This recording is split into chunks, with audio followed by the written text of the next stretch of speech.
Hey Sainers, welcome back to the Saints TV YouTube channel.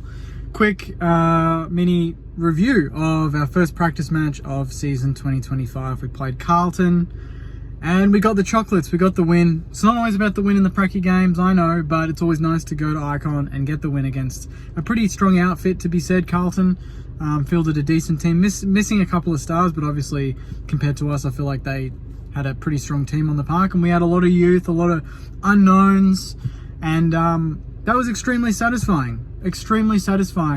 We started quite slow, quite sluggish, and it looked pretty ugly in the first 15 minutes, to be honest. They kicked, I think, the first 2 or 3 goals. Harry Mackay looked like he was going to kick about 10 on Cordy, and our back line was struggling big time. Obviously, that was one of the question marks going into it, was Dougal Howard missing, Josh Battle traded, what do we do?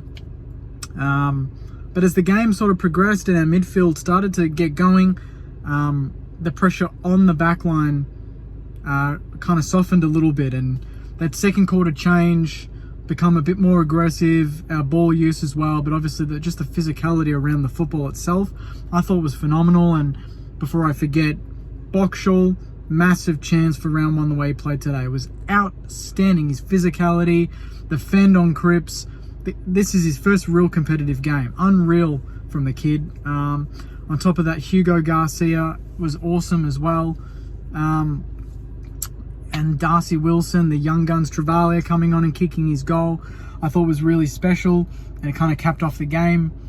Bit surprised why maybe he didn't play the full game, but in the end he kind of had those moments that we want to see from him consistently at AFL level. And I walk away from that game feeling really good. The game plan, it looked like we frustrated Carlton.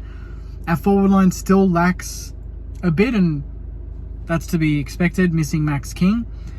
But overall, I think we walk away from that and think there's a lot of parts there that can work together. You know, Jack Steele with McRae, big tick, that looked awesome.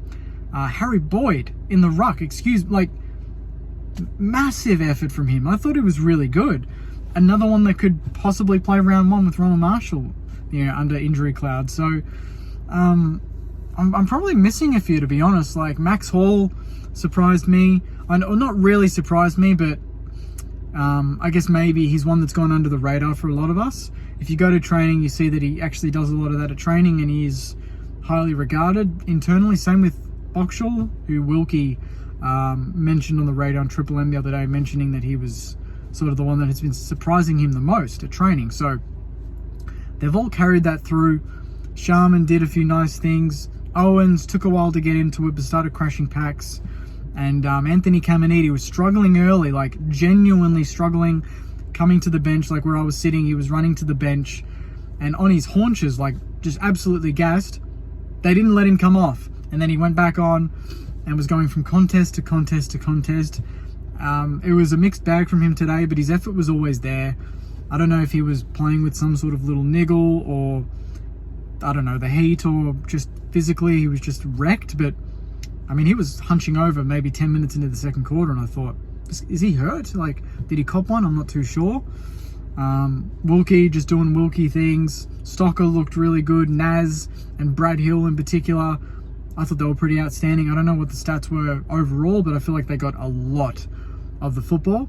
I saw on Twitter that Jack Steele was, I think, the #1 ranked player on the ground with 126 fantasy points. Naz, I think, was next best with 109. But to me, honestly, after that 15 minutes, I thought we pretty much kind of controlled the game. You know, we could have sealed it a little bit earlier in the last quarter. Carlton kind of came back a little bit, but in terms of structures, it seemed very disciplined.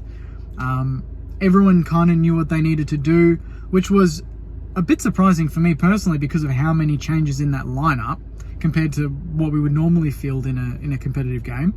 You know, you can kind of forgive, they've never played together, so maybe they stuffed this up, or these guys don't know the running patterns of these guys, and that might cause some sort of lack of chemistry. But it just felt really good. It just was fun to watch, and it wasn't the most open game, but I think that's what you get. It was a competitive game of football. Both teams going at it. Both teams playing pretty solid at times. Angus Hasty, he was one that was I had my eyes on going into this game, because he has been training so well. He's been really exciting, and he carried that through again. That dash off half back was exceptional, and I can't finish this review without mentioning Liam O'Connell. You know, a couple of efforts, just putting his body absolutely on the line. He didn't treat it like a pracky game, because he knows he wants to make round one. He wants to play AFL football, so he can't take these games lightly, and he certainly didn't. Put his body on the line a number of times. Couple of good goals. Clean with the football.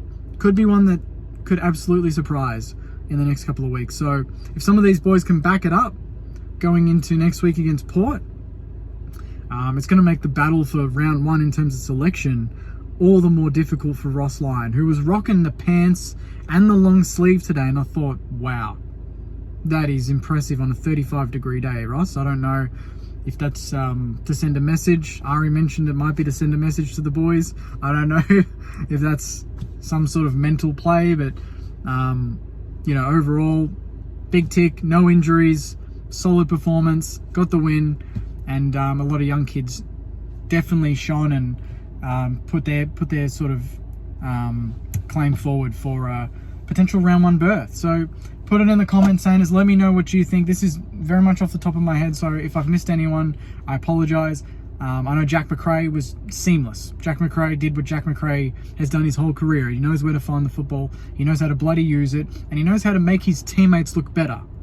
I don't necessarily think he's going to be the type of player that breaks the lines and gets it out of the middle, but I feel like he's going to be the type of player to get in and under and be clever enough to get the hands out, and then we break away. You know, Hugo Garcia, the way he broke away today was exceptional. It just makes me all the more excited when we can get him, Darcy Wilson, Filippo, Travalia, all in the same team. It's going to be so exciting to see. So stoked about today. Great to win. Great to be Carlton as always. But more importantly, to see so much from, I guess, the unsung heroes of the team, and obviously some of the youth that's coming through that we haven't really seen up close until today. So on that note, Saners, put it in the comments. Let me know what your thoughts are on today's game, what really excited you the most. And yeah, thanks again, and I'll see you in the next video, Saners. Take care, and as always, go Mighty Saners.